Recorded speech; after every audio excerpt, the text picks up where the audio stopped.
ये किताब जो आप स्क्रीन पर देख रहे हो, इसमें आपने पढ़े हुए सब अधिनियम और भारतीय संविधान के बेयर एक्ट्स अल्फ़ाबेटिकल ऑर्डर में दिए गए हैं।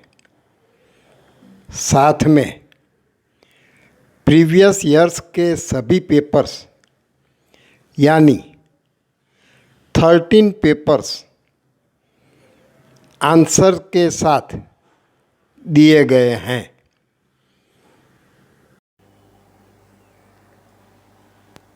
मौजूदा नियमों के अनुसार अगर आपको स्थायी रूप से अदालतों में वकालत करनी है तो लॉ ग्रेजुएशन करने के बाद, चाहे वो 3 इयर्स LLB हो या 5 years integrated LLB, all India बार एग्जामिनेशन अर्थात AIBE परीक्षा, स्टेट बार काउंसिल के रजिस्ट्रेशन की तारीख के 2 साल के अंदर पास करना जरूरी है, वरना आपका रजिस्ट्रेशन रद्द हो जाएगा। नमस्कार दोस्तों, मेरा नाम रसिकलाल पटेल है। मेरी आयु 74 इयर्स है। अब तक आपने AIBE परीक्षा के लिए अपना नाम आपकी स्टेट बार काउंसिल में रजिस्टर करवा दिया होगा, ऑनलाइन फॉर्म भर दिया होगा और परीक्षा की तैयारी भी शुरू कर दी होगी। अगर आपको ये परीक्षा एक ही ट्रायल में क्रैक करनी है तो ये वीडियो शुरू से अंत तक देखें और लाइक, शेयर और सब्सक्राइब करना भी ना भूलें। आपने अगली परीक्षाओं के कई पेपर्स देखे होंगे और सॉल्व भी किए होंगे। मुझे भी जब 24 जनवरी 2021 की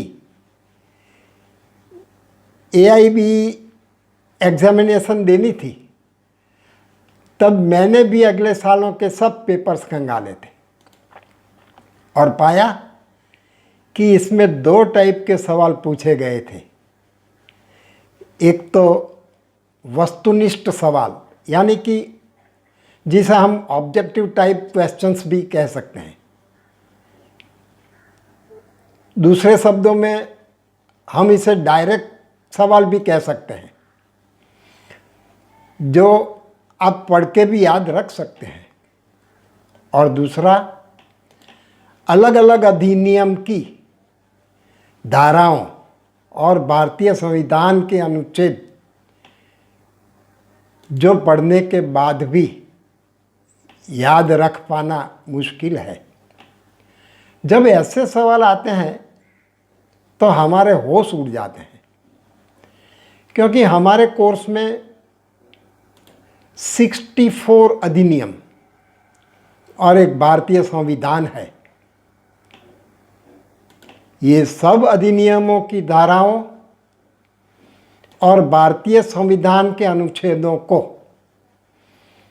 अगर जोड़ दिया जाए तो ये संख्या हजारों में होती है, जो याद रखना मुश्किल ही नहीं, नामुमकिन है। यहाँ तक कि हम महत्वपूर्ण अनुच्छेद और अधिनियमों की धाराओं को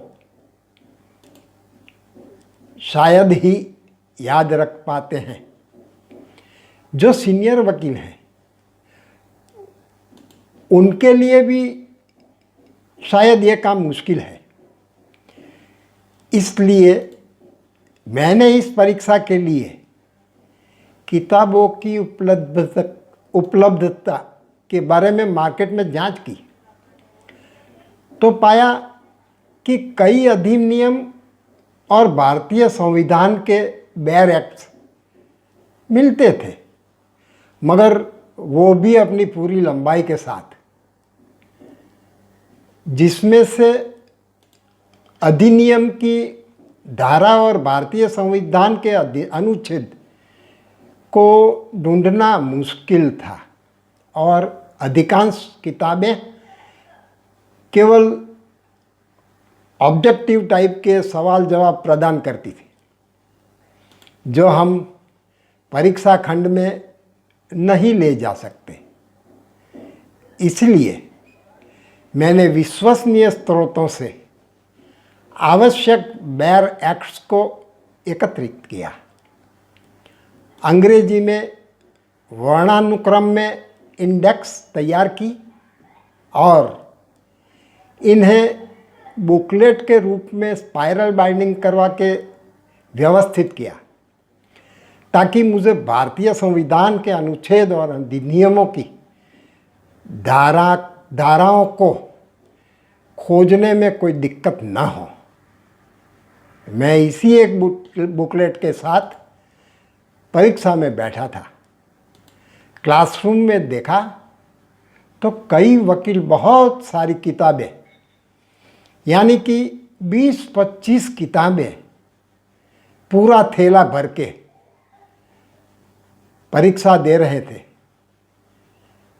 और सवालों के जवाब ढूंढने की मशक्कत कर रहे थे। उस समय जब मैंने परीक्षा दी तब ऑल इंडिया बार एग्जामिनेशन ओपन बुक एग्जामिनेशन थी, उसको खुली किताब परीक्षा के रूप में भी कह सकते हैं, जिसमें वकील कोई भी किताब एग्जामिनेशन हॉल में ले जा सकता था। मगर ऑल इंडिया बार एग्जामिनेशन 16 से वकीलों को परीक्षा खंड में किताब, नोट्स या अन्य अध्ययन सामग्री ले जाने की अनुमति नहीं है।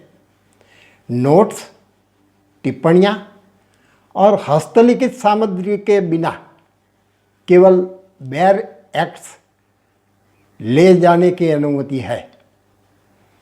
मैंने ऑल इंडिया बार एग्जामिनेशन की ये परीक्षा एक ही ट्रायल में पास की है और अपना काम कर रहा हूँ। यहाँ मैं 2 बातें जरूर कहूँगा। एक तो किसी भी उत्तर को अचिन्हित न छोड़ें, क्योंकि इस परीक्षा में नेगेटिव मार्किंग नहीं है। दूसरा, उत्तर देना शुरू करने से पहले अपने उत्तर पत्रक में अपना roll number, enrolment number, centre code, set code वगैरह सही ढंग से लिखना न भूलें। इस परीक्षा में पास होने के बाद मेरे मन में एक विचार आया कि क्यों न मैं मेरे पास पड़ी हुई उपरोक्त सामग्री का उपयोग करके एक किताब के रूप में प्रकाशित करूं और दूसरे वकीलों को भी इनडायरेक्ट मदद करूं। इस विचार को तुरंत अमल में लाया गया। मैंने खुद ने पेज मेकर में टाइप सेटिंग की, फॉर्मेटिंग किया और ये किताब अभी बाज़ार में उपलब्ध है। यह किताब न केवल ऑल इंडिया बार एग्जामिनेशन में उपस्थित होने वाले वकीलों के लिए उपयोगी है, लेकिन उन छात्रों के लिए जो 3 ईयर LLB और 5 ईयर इंटीग्रेटेड LLB में पढ़ रहे हैं और उन प्रोफेसरों, फैकल्टियों, शिक्षकों के लिए भी उपयोगी है जो कानूनी शिक्षा प्रदान करने में लगे हुए हैं। इस किताब का मुख्य पहलू यह है कि उसकी इंडेक्स अल्फ़ाबेटिकल ऑर्डर में दी गई है, ताकि अधिनियम और भारतीय संविधान को ढूंढने में कोई परेशानी ना हो। सब अधिनियमों की धारा और भारतीय संविधान के अनुच्छेदों को बोल्ड में हाईलाइट किए गए हैं। अधिनियम बनाने की तारीख, प्रारंभ का वर्ष, अंतिम संशोधन का वर्ष, ऑल इंडिया बार एग्जामिनेशन के पिछले सालों के हल किए गए सब पेपर्स यानी 13 पेपर्स, और ये सभी पेपर्स के जवाब बोल्ड में हाईलाइट किए गए हैं। यानी दूसरे पेज में जाके आपको जवाब ढूंढने की ज़रूरत नहीं रहती। अगर आपके शहर, गांव, जिला या कस्बे में ये किताब नहीं मिलती तो आप अमेज़न या फ्लिपकार्ट पर जाकर भी खरीद सकते हैं। इस किताब का नाम है all bear acts in brief. Author है रसिकलाल आर पटेल और उसे पब्लिश किया है अक्षर पब्लिकेशन, अहमदाबाद। ये किताब अंग्रेजी में ज़रूर है, लेकिन जब आप अपनी स्टेट बार काउंसिल में रजिस्ट्रेशन कराते हैं तब आपको भाषा चुनने का ऑप्शन मिलेगा। उसमें तो आपको जो भाषा में आपने अभ्यास किया है यानी कि पढ़ाई की है वही भाषा चुननी है। ये भाषा चुनने से आपकी परीक्षा का प्रश्न पत्र 2 भाषाओं में मिलेगा, पहली आपकी भाषा और दूसरी अंग्रेजी भाषा।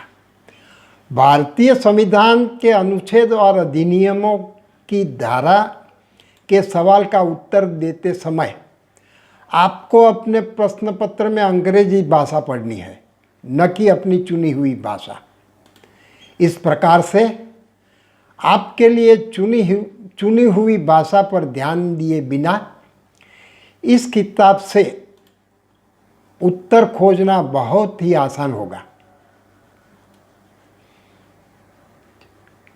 जबकि अंग्रेजी भाषा का प्राथमिक ज्ञान थोड़ा आवश्यक है, साथ ही इस पुस्तक में दिए गए पिछले वर्ष के प्रश्न पत्रों से भारतीय संविधान के अनुच्छेद और अधिनियमों की सही धारा खोजने का थोड़ा अभ्यास भी करना आवश्यक है। लेकिन मेरे हिसाब से यह कोई बड़ा मुद्दा नहीं है।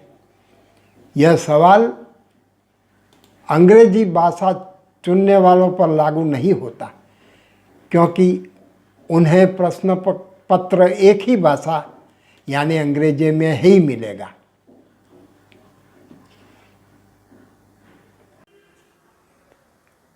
किताब के बारे में मैंने आपको बताया, मगर उसमें से आप जवाब कैसे ढूंढेंगे? चलिए हम जवाब कैसे ढूंढते हैं वो सीखेंगे। ये है किताब का फ्रंट पेज, ये है किताब का लास्ट पेज, ये उसकी इंडेक्स है page number 1, page number 2, page number 3 और ये है इंडेक्स का पेज नंबर 4।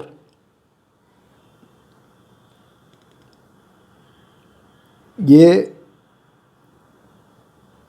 किताब में अगली परीक्षाओं के सब पेपर्स यानी कि 13 पेपर्स इसमें दिए गए हुए हैं पेज नंबर के सहित। अब हम देखेंगे किताब में से जवाब कैसे ढूंढते हैं। इसके लिए मैंने उदाहरण के रूप में अगले पेपरों से सवाल लिए हुए हैं पहला सवाल है 8 जनवरी 2012 paper 4 set D. Appeal against the award of claims tribunal under the motor vehicle act 1988 can be made under. Section D हुई है सेक्शन 171, 172, 173, 174। इसका जवाब ढूंढने के लिए हम जाएंगे motor vehicles act 1988, page number 181 है।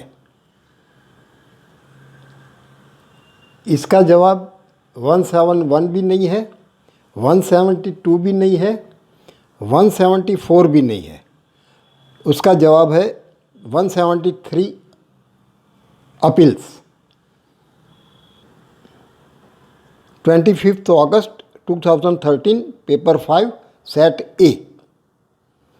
Which section under the Advocates Act 1961 deals with disqualification as to enrollment?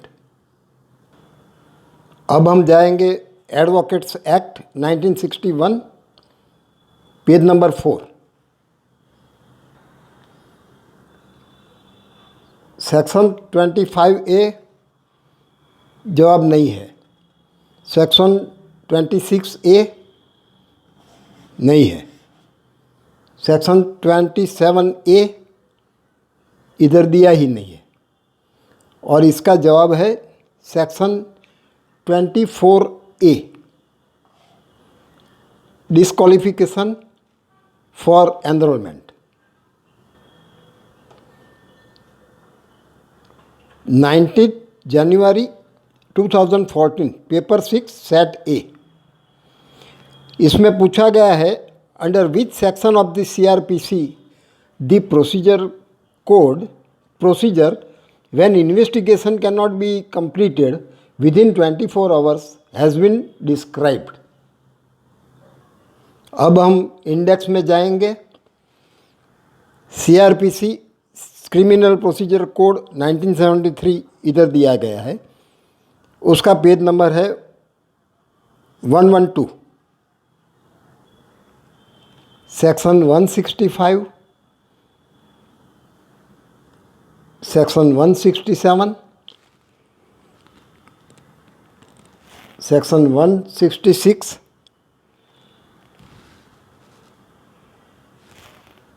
और सेक्शन 164। इसका जवाब है section 167। Procedure when investigation cannot be completed in 24 hours। ये उसका सच्चा जवाब है। 20 जून 2014 पेपर 7 सेट ए। इसमें पूछा गया है blank of the environmental protection act 1986 defines environment.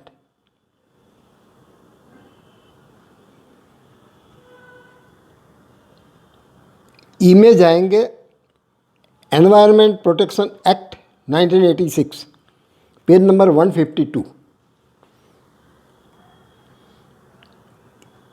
इसका जवाब 1A नहीं है, सेक्शन 1A नहीं है। सेक्शन 3A यहाँ दिया ही नहीं गया है। 11A 11 में भी ए नहीं दिया गया है।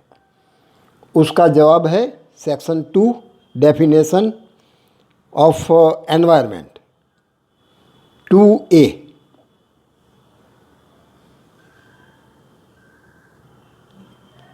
इसी तरह ये बुक में से कोई भी अधिनियम की सब धारा मिल सकती है और कॉन्स्टिट्यूशन ऑफ इंडिया की कोई भी आर्टिकल्स उसमें से आप ढूंढ सकते हैं।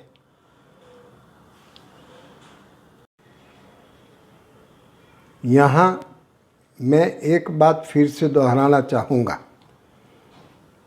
कि ये किताब हाल ही में 27 जनवरी 2023 को पब्लिश की गई होने के कारण अगर आपके कस्बे, गांव, शहर या डिस्ट्रिक्ट में उपलब्ध नहीं हों तो अमेज़ॉन या फ्लिपकार्ट पर जाके भी खरीद सकते हैं।